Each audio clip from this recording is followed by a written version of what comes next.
warahmatullahi wabarakatuh. Alhamdulillah nahmadu wa nasta'inu wa nastaghfiruh min shururi anfusina wa sayyi'ati a'malina. Kita semua bersyukur ya kepada Allah Subhanahu wa taala tentu, dan sebagai rasa syukur kita selalu panjatkan doa salawat kepada Rasulullah Sallallahu Alaihi Wasallam yang memberikan satu ajaran hingga sekarang ini di hampir seluruh belahan dunia semakin membutuhkan apa yang dimaksud dengan tatanan agama. Tentu Islam menjadi salah satu atau satu agama yang sekarang ini dirasakan oleh banyak belahan dunia menjadi solusi bagi kehidupan yang lebih berkeadaban. Sebelum jauh kita mulai, kita buka ya dengan baca bersama. Mudah-mudahan bisa menjadi semakin lancar dan berkah. Kita niat kita mungkin di pusat kita ya. Al-Fatihah. Ya,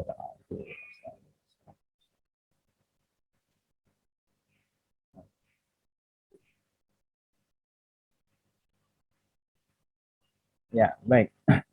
Silahkan teman-teman yang masih crowded di mood sendiri. Saya tentu tidak ya langsung memutkan teman-teman ya. Tapi saya sekilas saja. Mbak Rufaida, Mas Fahmi, Mas Fasyam, ya, Mas Rashid, Rashendra, Khairul Bilal, ya, Mas Rizky, Gifari, Rafli, ya, Mbak Mutia, Mbak Rekia Naomi. Mbak Rekia ini saya amati hampir selalu ya off kameranya, sering gitu ya, Mbak Rona dan lain sebagainya. Silahkan yang sangat tidak berhalangan di depan, karena kita juga tunggu perkuliahannya tidak. It is not too long sekali begitu. Bagi yang kemudian sedang berhalangan ya nggak apa-apa. Ini kayak Mas Rizky Ilham sambil nonton, sambil ngendarain ya, dibonceng ya. Kalau ngendarain berbahaya. Oke.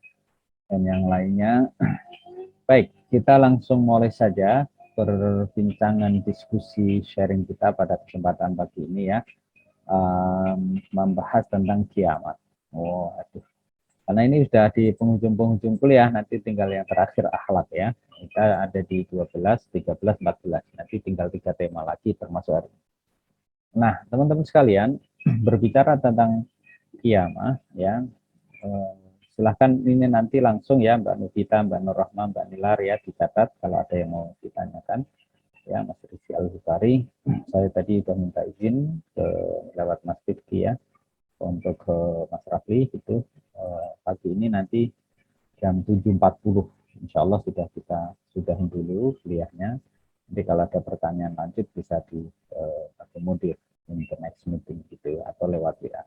Karena saya harus mengantar istri untuk siapan ke Yogyakarta ya. Selalu beruput sebenarnya karena janjian sama pihak lain itu sudah saya mencoba untuk titik komprominya ya, pagi sekali. Baik, dan termasuk bahasan kiamat ya Mbak Nilar ya. Jangan terlalu panjang-panjang ya, mengerikan. Ya, tapi boleh lah kita sambil senyum sebagai optimisme ya, insya Allah ya, sebelum kiamat kita sudah ya, Mas Piyu ya, Mas Piyu kan, Mbak Putri ya, kayaknya sebelum kiamat kita sudah tidak ada di dunia ini ya. Oh, alam bisawab. Kita bermohon supaya panjang umur dan kiamat itu adalah persoalan kuasa Allah sepenuhnya. Itu ya. Baik. Nah, secara bahasa ya, secara bahasa bahwa iman itu meyakini ya, meyakini, dan ketika kita percaya terhadap hari kiamat berarti meyakini, mempercayai bahwa hari akhir itu ada dan tiba suatu saat. Gitu. Jadi karena dia ada, maka perlu kemudian kita siapin, perlu kita siapin, dan perlu kemudian amal itu menjadi sesuatu yang kita lakukan every day to day ya, we prepare for the end of life ya, kiamah itu gitu. Nah, sehingga teman-teman sekalian ketika kita sudah mencoba untuk menyiapkan itu, nah, kita berpasrah kepada Allah gitu. Ketika berbincang tentang kiamat, siapa yang paling tahu? Yang paling tahu Allah. Nah, dikabarkan kepada Rasulnya, dikabarkan. Maka kita bisa melihat kiamah itu dari tanda-tandanya. Tanda-tanda kiamah ya kita boleh sharekan di kesempatan ini yang bisa mencoba untuk kita kemukakan dalam kesempatan ini diantaranya adalah ajaran Islam itu kurang diperhatikan. Ajaran-ajaran agama, kebaikan itu semakin ditinggalkan. Ya, perzinahan dilakukan secara terang-terangan. Ya, Mas Rafli, Mas Ridho, ya, Mas Rifa, Mas Rafiri. Ya, coba gitu. Dulu orang melakukan perzinahan tetapi relatif tidak seperti yang kita bisa tonton sekarang. Perzinahan kubro dan suhro, kita kira gitu ya. Nah, yang kubro tentu perzinahan bagaimana hubungan suami istri tanpa hubungan akad yang jelas. Yang suhro sudahlah, bisa marak sekali. Teman-teman bisa cek aja sendiri di masing-masing alun-alun di setiap kabupaten ya, tempat-tempat hiburan, tempat-tempat fun, ya, tempat-tempat dugem dan sebagainya. Saya kalau dugem dan lain sebagainya itu seperti kafe ya, diskotik dan lainnya, memang saya enggak berani atau tidak masuk ya. Tapi kalau yang tempat-tempat seperti itu biasanya habis ngisi pengajian gitu ya, Mas Muhammad ya, Mas Rizul. Kadang saya ya sengaja mengobserve, mampir lihat gitu. Coba bayangkan jam 1 malam putra putri di atas motor ya di pinggiran-pinggiran bukit di tempat-tempat yang gelap gitu. Dan itu terang-terangan karena banyak orang ya, mabuk-mabukan juga begitu menjadi barang yang seolah uh, apa ya hal yang antara legal dan ilegal gitu. Jadi minuman keras tidak dibolehkan, tapi senyatanya, faktualnya di lapangan selalu ada banyak minuman keras yang dikonsumsi. Kalau di Indonesia kan tutupan botolmu, tutupan. Nah itu botol itu bukan seloki yang kayak teman-teman yang di luar gitu ya, hanya sebatas ya penghangat tubuh dan seterusnya. Jadi wajar kalau kemudian kulli muskirin haramun itu sejak dulu Rasulullah mengharamkan ya qaliluhu haram apalagi kasuruhu gitu. Kasuruhu haram, qaliluhu juga haram. Jadi kuli muskirin setiap yang memabukkan itu haram, mabuk-mabukan. Termasuk diantaranya narkoba gitu. Di zaman Nabi kan tidak ada narkoba, Ustaz. Ya, narkoba itu lebih melalaikan lagi dari minuman keras, apalagi ada unsur adiktif gitu, yang membuat candu dan itu high cost gitu. Sehingga banyak orang mencuri, banyak orang menjambret. Itu karena apa? Karena berawal dari mengkonsumsi barang narkoba, minum minuman keras itu. Jadi ada semacam musalsal dosa atau kesinambungan mata rantai dosa, Mas Habib ya, Mbak Nuzulul Fikri Ahinan yang apa itu seorang yang kemudian mabuk, dia nanti kompensasinya kalau ada perempuan yang lewat akan diperkosa. Gitu. Kira-kira begitu, akan digodain dan seterusnya. Kalau dia mabuk, nggak ada duit, dia sudah adiktif dengan narkoba, nggak ada duit, dia nyuri, dia jambret. Jambret ketika kemudian ketangkap basah, akhirnya membunuh, melakukan penganiayaan. Kira-kira itu. Jadi sesungguhnya berawal dari hal yang sederhana, itu kemudian beruruntutan. Maka kalau boleh ya saling menyarankan ya teman-temannya, kurangi untuk mencemooh temannya, menghina dan sebagainya gitu. Ya contoh misalnya contoh yang inilah misalnya siapalah misalnya Radena kamu rambutnya jelek kamu gini-gini gitu. Akhirnya dia melakukan kompensasi kekecewaan. Cobalah ngerokok ya, lalu kemudian temannya nawarin ngapain kamu galau, udah hilangkan dulu. Oh iya saya dibully sama terus gitu. Mas Gani itu selalu mencemooh saya, katanya saya itu enggak gini-gini, oh misalnya gitu ya. Nah akhirnya dia mencari kompensasi itu. Putri juga begitu, katanya kerudungnya nggak matching, kamu nggak berkelas dan lain sebagainya. Oh kuliah nggak ada kelasnya ya, kuliah misalnya gitu. Akhirnya melakukan kompensasi yang relatif tadi. Mulailah megang botol, minum, cicipin, cicipin lalu dia menjadi orang yang tadi emosional lalu mencari kompensasi-kompensasi. Dan itu sangat ilmiah terjelaskan, sangat mudah. Maka Wala taqrabuz zina, itu bahasa Al-Quran indah sekali. Jangan engkau dekati zina. Karena fahsya wal munkar di situ sangat mendorong. Dan itu ciri kiamat. Begitu orang sangat mudah melakukan kejahatan, melakukan keburukan-keburukan. Ya, inilah karena itu teman-teman sekalian, di antara ciri kiamah yang kecil-kecilan itu sudah mulai marah. Sudah mulai marah. Kita lihat lagi the next point ya, of the indicator of kiamah, the end of life. Semakin banyak fitnah yang menimpa umat, ya, dikit-dikit dipenjarakan, difitnah, ya, ustadz, kiai, ulama yang kemudian sedang berdakwah dan sebagainya, ya, dikucilkan, difitnahkan, dibully habis-habisan, ya, dan seterusnya lah gitu ya, huwak merajalela itu ya bagian dari kiamah kecil ya. Sering terjadi bencana. Wallahu alam. Kita tidak berani menjustis, mengklaim karena bencana alam dari dulu hingga sekarang selalu ada. Tetapi intensitas ya, bencana alam, begitu mudahnya alam bergerak memberikan penanda ketidaksukaannya.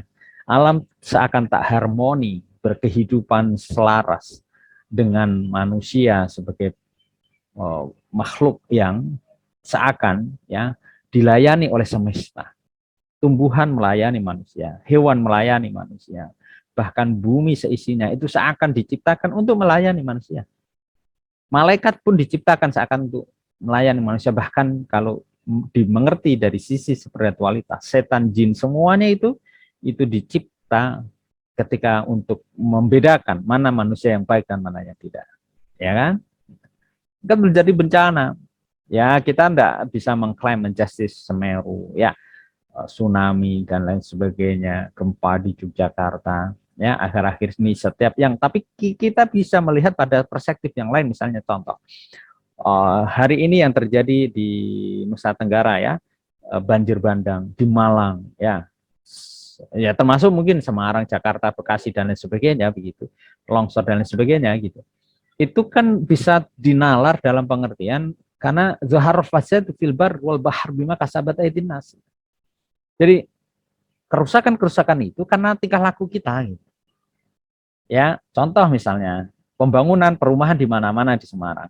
Bagaimana air resapan? Ya, di Bogor. Ya, dan seterusnya. Itu kan semua itu kan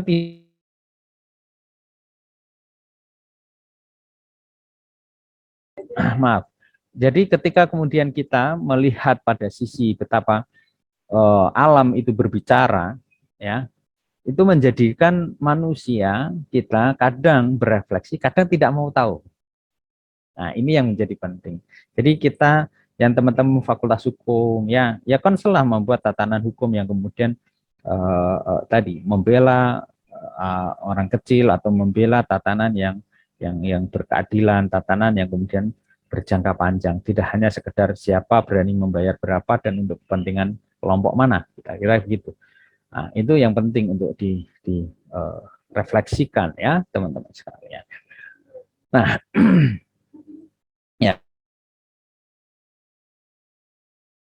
ketika kemudian kita mencoba melihat lagi ya pada sisi apa, pada sisi hal yang lebih dalam lagi, jumlah perempuan. Nah, ini sangat relatif. Artinya begini juga, teman-teman sekalian. Ketika jumlah sekarang ini memang senyatanya perempuan lebih banyak. Ya pada sisi kesehatan karena laki-laki lebih rapuh sebenarnya karena perempuan itu memiliki daya imun yang lebih kuat.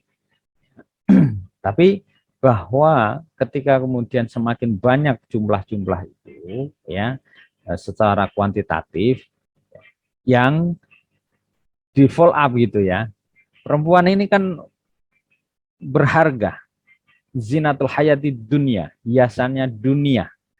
Jadi ketika lalu fashion dan lain sebagainya diumbar ya, ini yang menjadi penanda kurang baik sehingga memperbanyak itu ya satu lini-lini kemaksiatan.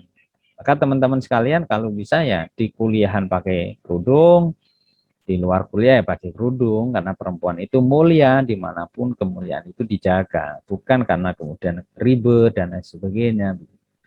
Ya, bahkan kalau bisa ajak gitu gerakan jilbab nasional. Ya, putri-putri muslimah. Keren tuh gitu. Wajahnya anggun, prestasinya oke, busananya asik gitu ya. Dimodif lah, tidak harus sangat kuno-kuno sekali begitu. Yang aktual, yang trendy itu. Cuma pada sisi moral, pada sisi syar'i itu tetap terjaga, lekukan atau kemudian bagaimana menutupnya, kancingnya, sampai kemudian atasnya itu safe secara syariah, tapi kemudian motif secara fashion. Nah, itu tugas dari teman-teman muslimah milenial sekarang gitu ya.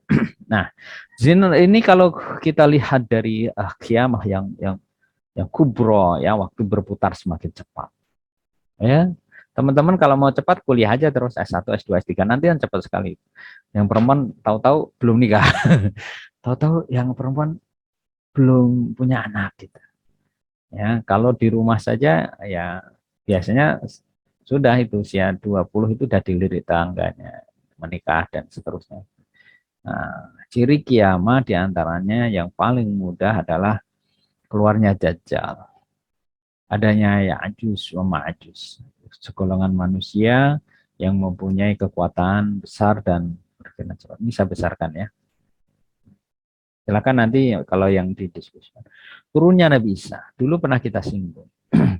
Ya, Mas Rifki, kira-kira Nabi Isa sekarang di mana? Iya, Mas. Mana Pak? Nabi Isa kira-kira sekarang ada di mana nih? Lagi ngapain? Di langit Pak. Ngapain? Menunggu kiamat Pak.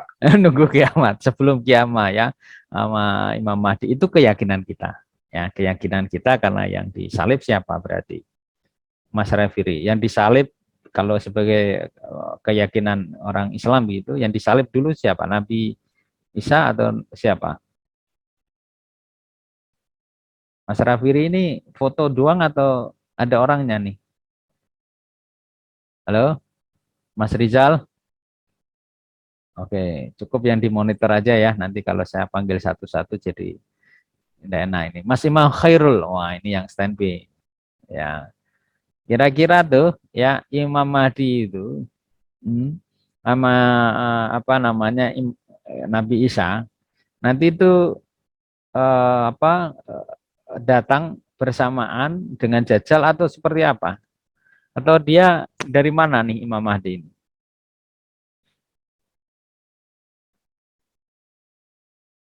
Nah, jawab sama Mas Imam ya. Nggak penting Ustadz, yang penting hari kiamah itu ada, nanti sebelum kiamah Nabi Isa datang gitu ya.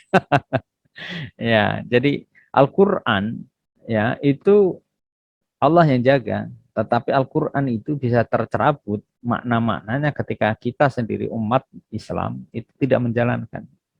Ya, jadi sekian ini adalah tanda-tanda kiamah yang kubro. Dari mulai matahari yang terbit dari barat, terus Dajjal, ya, Ya'juj, Nabi Isa, Imam Mahdi, yang lalu apa namanya semakin perputaran yang cepat, bahkan kemudian kita bisa melihat apakah ini sebagai penanda sudah dekat tidak kita dengan itu. Wallahu alam. Wallahu alam. Saya sendiri, kita ya umat Islam diberikan idza waqa'atil waqi'ah laisa liwaqa'atiha kadzibah. Datangnya tidak mungkin didustakan. Khafidatur rafi'ah idza rujjatil ardu rujja wa bisadil jibalu bassa. Ya, fakana jaba membasa kuntum azwajan salasa. Jadi semua nanti akan dihancurkan. Kullu syai'in halik illa wajha. Ya, semuanya hancur kecuali Allah yang suci. Nah, kalau begitu kiamah sudah ada, apakah setelah kiamah berhenti? Tidak. Ya, ada yaumul barzah, ada yaumul ba'as, ada yaumul mahsyar, ada yaumul hisab, yaumul mizan. Mizan, hisab, ada syirat, ada syafaat surga dan neraka. Jadi masih panjang perjalanan kita ini. Di dunia ini adalah alam kedua setelah alam rahim kita. Jadi ruh, wa nufikha ruh, ditiupkan ruh kita masing-masing, Mbak Nufita, Mbak Putri ya, Mas Imam, Mas Yardan, ketika kita ada di rahim ibu. Nah, ketika ditiupkan, lalu kita apa? dilahirkan di dunia nanti kita masuk ke alam kubur, sampai kemudian tahapan-tahapan yaumul barzah, ya semuanya dibangkitkan, yaumul ba'ats, ya, lalu dikumpulkan di mahsyar, ada yaumul hisab, ya, dan seterusnya. Kita lihat yaumul barzah, ya, hari penantian seluruh umat manusia yang telah meninggal dunia. Maka dibangkitkan semuanya, ya, seperti tadi Nabi Isa sudah selesai tugasnya di dunia. Nabi Muhammad sekarang ada di alam kubur, ya, di semua manusia sampai penantian di alam kubur. Ada yang kemudian siksa kubur, ada yang kemudian ada nikmat kubur gitu. Maka kalau kita merujuk kepada apa yang diajarkan oleh Rasulullah yang ada di dalam Al-Qur'an, tabarakalladzi biyadihil mulku wa huwa ala kulli syai'in qadir, alladzi khalaqal mauta wal hayata liyabluwakum ayyukum ahsanu amal. Ya. Jadi baca itu surah Tabarak. Bahkan sampai disebutkan di hadis-hadis itu, di dalam tubuh jasad mayit yang ada tabaraknya, maka belatung-belatung dan lain sebagainya itu dia tidak akan memakannya. Alladzi khalaqa sab'a samawati tibaqan ma tara fi khalqir rahmanin tafawut farjil basar hal tamin futur sumarjil basar karratain yang qalib ila qal basar khasya wa hasir wa laqad zayyana as-samaa'a dunya bima sabiha wa ja'alnaha rujuman lisyayatin wa 'adadna lahum 'adab as-sa'ir walil ladzina kafaru bi rabbihim 'adab jahannam wa bi'sal masir idza ulqu fiha sami'u laha shahiqan wa hiya tafur تكاد تميز من الغيظ كلما ألقي فيها فوج سألهم خزنتها لم يأتكم نذير قالوا بلى قد جاءنا نذير فكذبنا وقلنا ما نزل الله من شيء إن أنتم إلا في ضلال كبير وقالوا لو كنا نسمع ونعقل ما كنا في أصحاب السعير. Andaikan dulu, itu pengakuan ahli neraka nanti. Lau kunna nasma'u naqilu ma kunna fi ashabis sair. Kami mendengarkan ada ajakan kebaikan, menjauhi keburukan, kemaksiatan. Ma kunna fi ashabis sair. Niscaya kami ya Allah ya Rasul tidak menjadi orang-orang yang menjadi ahli sair, neraka sair. Ya, jadi upayakan every day, every times itu ada motivasi-motivasi yang mengajak kepada wal akhirah khairu abqa. Akhirat itu nyata, lebih abadi. Sehingga enggak kedunian. Tiap hari diomongin ya dunia selalu. Gimana bisnismu, gimana kuliahmu, gimana perempuanmu, gimana lakimu, gimana rumahmu, gimana barangmu, motormu, dan seterusnya begitu. Cara kemudian, kamu gimana tahajudnya, sudah mulai berapa rakaat, gimana duhamu, gimana sedekahmu, gimana wakafmu, gimana birrul walidainmu, gimana dengan tutur katamu, gimana tabassummu, bagaimana dengan sujudmu, tasbihmu. Ya. Nah, kalau ditanya gimana dengan nikahmu, ya nikah adalah ibadah, ya lebih inilah percepatan di dalam itu ya. Jadi kalau kita bisa melihat dari sini teman-teman sekalian, yaumul barzah ya itu dibangkitkan kita manusia dari alam kubur untuk menghadap Allah, mempertanggungjawabkan. Al yauma nakhtimu ala afwahihim wa tukallimuna aydihim wa tashhadu arjuluhum bima kanu yaksubun di surah Yasin. Ya, seakan kemudian dikatakan, nuzul. Mulutmu nanti akan berbicara ditutup. Lisanmu ya telingamu akan berbicara sendiri, tanganmu ya Mbak Nilar ya enggak bisa bohong gitu.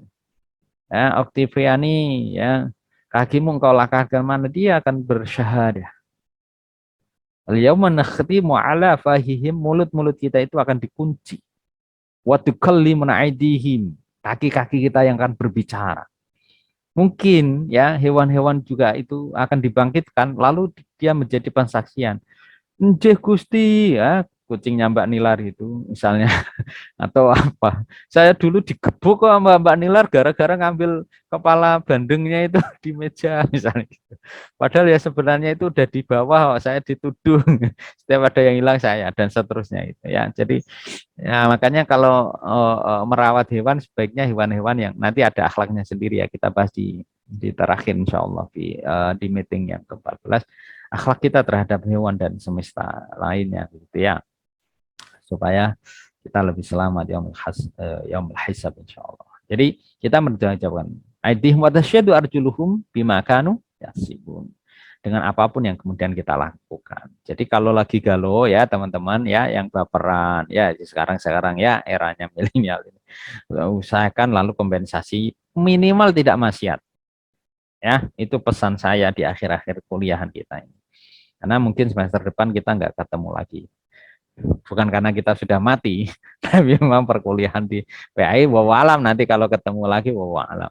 Tapi PAI satu ini setidaknya kita di wilayah keyakinan ya, sejarah itu tidak akan berulang, maka bikin sejarah-sejarah yang baik gitu. Yaitu untuk saya tentu juga menjadi bagian yaumul ba'ts ya, kebangkitan adalah dibangkitnya manusia dari kubur, yaumul mahsyar, dikumpulnya manusia di padang mahsyar. Ini satu yang pasti. Mau percaya atau enggak mah silahkan atuh. Nah, termasuk yaumul hisab. Jadi selama kemudian di dunia, di alam kubur, sampai nanti yaumul hisab, itu semua amal masih berjalan. Maka Mbak Nuvita, ya sekali lagi Mas Imam, Mas Yardan, Mas Raffi, Maulana, ya Mas Rizky gitu. Cari calon-calon istri yang baik, suami yang baik, supaya apa, anak-anaknya baik. Karena nanti anak-anak itu juga yang akan menyelamatkan. Gitu. Mas Rizky mungkin Al-Ghifari sudah dikafani di dalam kubur. Dulu mungkin banyak maksiat, tapi karena kemudian ya istrinya baik, mendidik dengan baik, ya dia punya anak misalnya Mbak Nola menjadi anak yang baik, yang solehah, itu menjadi amal jariah. Gitu. Yaumul hisab dihitung gitu. Ya betul banyak maksiat, tapi dia punya putri yang salehah, yang berbakti sama suami sama orang tuanya. Apa yang terjadi? Terselamatkan orang tuanya. Yaumul hisab dihitung. Oke? Nah, keren tuh. Jadi jangan kita lalu berputus asa. Sekalipun sudah meninggal dunia, husnul khotimah, tapi belum tentu lalu di perjalanannya anak-anaknya itu menjadi soleh. Maka kita berharap selalu berdoa, Rabbana hablana min azwajina wa dzurriyyatina qurrata ayun waj'alna lil muttaqina imama. Ya, supaya kita punya anak-anak yang qurrata ayun fid dunya wal akhirah. Tapi percayalah juga bahwa selama kita menjadi orang tua baik, insya Allah nanti juga akan memiliki anak-anak yang baik. Nah, caranya sekali lagi, jangan dekati dengan zina. Nggak usah pacaran. Ya, semester 2, 3, 5 jalani kan baik. Semester 7 ya, setelah merintis bisnisnya, mulai capital modalnya ada, nikah. Gitu. Ya, dengan yang ada, nggak harus nunggu punya rumah, kendaraan sendiri. Gitu. Merintis dari awal bersama itu indah pada masanya. Believe us. Kalau ada hal-hal yang setelah kuliah ini, nanti ada yang ditanyakan, teman-teman tahu nomor HP saya kan, 081228737779 ya. Nah, itu silakan shot. Nanti kalau mau dikonsultasikan dan lain sebagainya gitu. Yang tidak saya ajar saja, banyak yang bertanya dan mencoba sharing itu, apalagi yang teman-teman sudah saya anggap sebagai putra-putri sendiri di mata kuliah ini sebagai pembelajar bersama gitu ya. Jadi tidak usah sungkan gitu. Gitu ya. Oke, manusia sudah yang mizan pasti dihitung semuanya. Jadi teman-teman apalagi yang nanti jadi hakim dan sebagainya, yang ditimbang dengan baik apakah dan sebagainya, kayaknya bisa bermain dengan hukum dunia. Ya, tapi Allah ahkamul hakimin. Allah lah sesungguhnya hakim yang akan menghakimi segalanya. Yaumul mizan. Nah, ketika yaumul mizan sudah, kita akan berjalan di sirat ya. Apakah nanti dapat lolos atau tidak, maka ini sangat tergantung dengan syafaah yang ada, yang diperoleh oleh manusia ketika kemudian dia ada di dalam kehidupan. Maka selalu saja upayakan kita untuk innallaha malaikatahu yusholluna ala nabiyya ayyuhalladzina amanu shallu alaihi wasallimu taslima. Jadi kita selalu bersolawah kepada Rasulullah Shallallahu Alaihi Wasallam, semoga nanti kita dapat syafaatnya. Terakhir adalah surga dan neraka. Ya, Insya Allah nanti surga dan neraka lanjutannya ada di bagian akhlak, kita bisa lanjutkan bersama. Ya, jadi teman-teman sekalian, masih saya sediakan sekitar beberapa menit, barangkali ada yang mau di-sharingkan sebelum saya dengan sangat kerelaan hati teman-teman untuk berkenan ya, hari ini saya agak percepat sedikit. Ya, silahkan. Ada?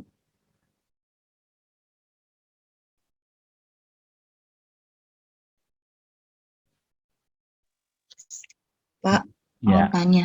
iya. Oke, silahkan. Ya, Pak. Mm, Itu kan nanti kalau di akhirat kan apa itu mulut kita kan akan dikunci ya, Pak. Yang mm, bersaksi itu anggota badan kita. mm. Nah, apabila kebaikan itu diutarakan atau dikeluarkan dari mulut kita itu nanti bagaimana, Pak? Seperti apa itu menawarkan bantuan atau memberikan penyemangat bagi orang lain, seperti membuat bahagia orang lain, buat nyaman orang lain. Itu bagaimana nanti, Pak? Terima kasih. Iya, baik. Good questions. Ya, jadi bagian mulut nanti akan dibuka untuk yang mulut. Tetapi ketika ya mulut itu akan menjadi ya pembohong. Kaki kok dulu itu kaki gini ndak, kakinya akan bicara sendiri. Bohong dia, mulutnya itu bohong. Wong saya itu dilangkahkan betul loh, saya itu udah nggak mau kok, lalu kaki ini tetap dilangkahkan gitu. Termasuk adalah ketika ya, maaf teman-teman sekalian, ketika melihat ya semangat kita itu, mereka yang nggak punya kaki loh, itu bagaimana? Ya tentu anggota tubuh itu ketika bagian dari yang kecil kaki mereka yang tak utuh saja, itu dipakai untuk sujud malam. Mereka yang nggak punya mata bagaimana? Mereka itu bisa membaca dengan hatinya. Banyak ya teman-teman yang tak bermata, buta mata kasatnya, tapi kemudian mampu menghafalkan Quran dan kepentingan kalbunya yang memandang. Ya, jadi Mbak Putri ketika kita bayangkan di dalam konteks itu adalah betapa kemudian mulut sebagai tempat yang bisa berekspresi kebaikan berujar atau keburukan itu pun ditutup karena kaki dan lainnya itu berbicara. Tidak hanya kemudian lisan yang mampu berbicara, tetapi kullu a'dha'ina, kul abdanina itu yashahidu ala ma fa'alna. Jadi semuanya akan menjadi pensaksi atas apa yang kemudian kita lakukan bersama. Ya, good questions. Baik, terima kasih teman-teman sekalian. Saya tidak menutup untuk sharingnya, tapi saya memberikan kesempatan ini, insya Allah ya nanti kita lanjutkan in the next meeting dan yang hari ini ada titipan pertanyaan bisa disampaikan WA atau nanti in the next meeting. Begitu ya. Terima kasih Mbak Putri Cindy dan teman semuanya, Mas Robi, Mbak Nabila, Mas Rurin ya, Mas Haris semuanya. Salam buat keluarga semuanya, sukses selalu, sehat dan mudah-mudahan kita selalu Allah ya kasih ya keridho dan kasih sayang. Terima kasih, kita tutup dengan bacaan hamdalah. Alhamdulillah. Assalamualaikum warahmatullahi wabarakatuh. Waalaikumsalam. Waalaikumsalam. Terima kasih, Pak. Ya, oke. Thank you ya.